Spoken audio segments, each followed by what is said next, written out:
हर बार की तरह इस बार भी राजा विक्रमादित्य ने बेताल को अपने कंधे पर लादा और आगे बढ़ने लगे। सफर लंबा था, इसलिए बेताल ने राजा को फिर से एक नई कहानी सुनाई। बेताल कहता है, यह कहानी है विधवा भागवती और उसकी बेटी धनवंती की। भागवती के विधवा होने के बाद उसके पति के रिश्तेदार उसका सारा धन लेकर भागवती और उसकी बेटी को घर से निकाल देते हैं। इसके बाद दोनों माँ बेटी दूसरे नगर के लिए निकल पड़ती हैं। रास्ते में दोनों एक जगह आराम करने के लिए रुकती हैं तो वहाँ एक सिपाही एक चोर को बांध कर रखे रहता है। चोर को प्यास लगी होती है, वो भागवती और उसकी बेटी धनवंती से पानी पिलाने के लिए विनती करता है। पानी पीने के बाद वो माँ बेटी से सारी बातें पूछता है कि उनके साथ क्या हुआ था। सारी बातें सुनने के बाद चोर धनवंती के साथ शादी करने की इच्छा रखता है। यह सुनकर भागवती को गुस्सा आता है और वो उस सिपाही को चोर की बात बताती है। सिपाही भी चोर पर गुस्सा जाहिर करते हुए कहता है कि कुछ दिनों में तुम्हें फांसी लगेगी और तुम शादी करने की बात करते हो। यह सुनकर चोर कहता है, बहुत पाप किए हैं मैंने, अब लगता है कोई तो हो जो मरने के बाद मुझे पानी दे सके। मेरा कोई बच्चा नहीं है, मैं चैन से मर भी नहीं सकता, भूत बनकर भटकूंगा मैं। यह सब सुनने के बाद सिपाही वहां चोर को बांधकर आराम करने चला गया।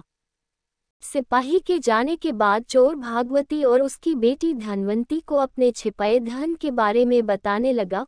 उसने कहा, अगर आप अपनी बेटी धनवंती की शादी मेरे साथ कर देंगी तो मैं आपको अपने छिपाए धन के बारे में बता दूंगा। मेरे मरने के बाद आप दोनों उस धन के साथ अपनी पूरी जिंदगी आराम से बिता सकेंगी।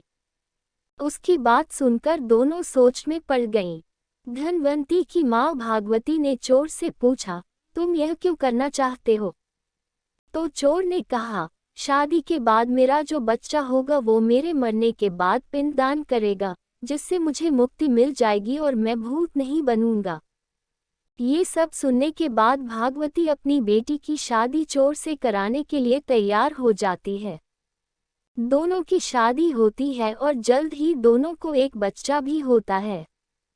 कुछ दिनों बाद चोर को फांसी लगा दी जाती है। भागवती और धनवंती काफी दुखी होते हैं। कुछ दिनों बाद भागवती को चोर की बात याद आती है कि एक गुफा में मूर्ति के सामने की जमीन के नीचे उसने खजाना छिपाकर रखा था। दोनों माँ बेटी वहां जाकर देखते हैं और जमीन खोदने लगते हैं। फिर उन्हें वहां सोना चांदी और पैसे मिलते हैं। धनवंती फिर भी दुखी रहती है और कहती है, अगर पैसे नहीं मिलते लेकिन वो जिंदा रहते तो मुझे सब कुछ मिल जाता। भागवती बेटी को समझाते हुए बोलती है कि अगर पैसा है तो सारी खुशी मिल जाएगी। उसके बाद दोनों माँ बेटी एक नए शहर जाकर खुशी खुशी अपनी जिंदगी बिताने लगते हैं।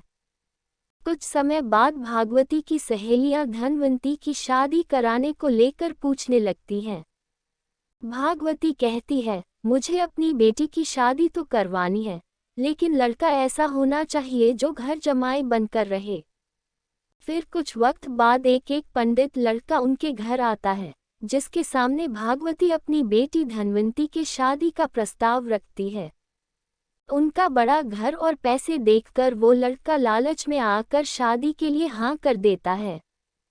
वो कुछ वक्त तक उनके साथ रहता है और उनका भरोसा जीतने के बाद एक रात घर के सारे गहने और पैसे लेकर भाग गया। इस दुख में धनवंती की माँ भगवती की मौत हो गई और धनवंती गरीब और अकेली हो गई। उसके बाद वो उस शहर से अपने बच्चे के साथ दूसरे शहर निकल पड़ी। समय बीतता गया और धनवंती किसी तरह अपना गुजारा करने लगी। धीरे धीरे धनवंती का बच्चा भी बड़ा होने लगा। एक दिन दोनों माँ बेटे रास्ते में भटक रहे थे कि इतने में उन दोनों की नज़र एक राजकुमार पर पड़ी, जिसके गले को एक अजगर ने जकड़ रखा था। धनवंती के बेटे ने उस अजगर को काफी मुश्किलों के बाद राजकुमार के गले से निकाला, लेकिन अफसोस तब तक राजकुमार की मौत हो गई थी। इसी बीच राजकुमार के पिता, जो कि उस राज्य के राजा थे, वो वहां पहुंच गए। बेटे की मौत से वो काफी दुखी हुए लेकिन धनवंती के बेटे के साहस को देखते हुए राजा ने धनवंती के बेटे को गोद लेने का फैसला किया। धनवंती और उसका बेटा महाराज के यहाँ रहने लगे। धनवंती का बेटा देखते ही देखते राजमहल और राजा के सारे कार्यों को सीख गया और राजा के बेटे की जगह ले ली। राजा की उम्र बहुत ज्यादा हो गई थी और कुछ वक्त बाद राजा की मौत हो गई। राजा ने मरने से पहले धनवंती के बेटे को सारा राजपाट सौंप उसे राजा बना दिया। उसके बाद धनवंती ने अपने बेटे से कहा कि पिता की मौत के बाद बेटे को पिता की आत्मा की शांति के लिए श्राद्ध और पिंडदान करना होता है। यह बात सुन उसका बेटा अपनी मां धनवंती के साथ पिंडदान करने निकल पड़ा। जब वो नदी के किनारे पहुंचा तो उसे 3 हाथ दिखाई दिए। इतनी कहानी सुनाने के बाद बेताल रुक गया और हर बार की तरह इस बार भी उसने राजा विक्रमादित्य से सवाल पूछा, बताओ राजन, उस लड़ने का पिता कौन है? धनवंती का बेटा किस हाथ में पिंड देगा? इसमें एक हाथ उस चोर का है जिसके साथ धनवंती की शुरुआत में शादी हुई थी। दूसरा हाथ उस आदमी का है जिसने धन की लालच में धनवंती से विवाह किया था और तीसरा हाथ उस राजा का जिसने धनवंती के बेटे को गोद लेकर अपने बेटे की तरह रखा था। विक्रमादित्य ने जवाब दिया, उस लड़के का पिता वो चोर है जिसने धनवंती से पूरे रीति रिवाज के साथ शादी की। दूसरे व्यक्ति ने लालच में धनवंती से शादी की थी और राजा ने बस अपना काम किया था। चोर ही धनवंती का असली पति और उसके बेटे का पिता है, क्योंकि उसने धनवंती के लिए बिना किसी स्वार्थ के मरने से पहले धन छोड़ा ताकि वो खुशी से आराम की जिंदगी बिता सके। यह सुनते ही बेताल बहुत खुश हुआ और वापस घने जंगल में उसी पेड़ पर जाकर उल्टा लटक गया।